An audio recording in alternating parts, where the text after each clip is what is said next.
Hi everyone. Today I learned mini story a kiss. Now I will tell about a kiss. Carol buys a new car. It's very expensive car. It's a huge, blue and fast car. While driving down the street, Carol sees a girl on a bicycle. She has long brown hair and is beautiful. He yells to her, "What's up?" She ignores him. He yells, "How's it going?" She keeps going and ignores him. He yells, "Hey, why don't you talk to me? I want to go to dinner with you.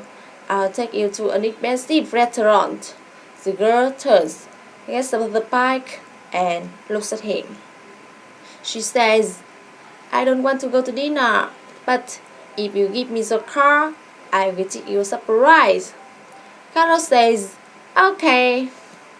He jumps out of the car. He gives her the keys and says, "He has the keys."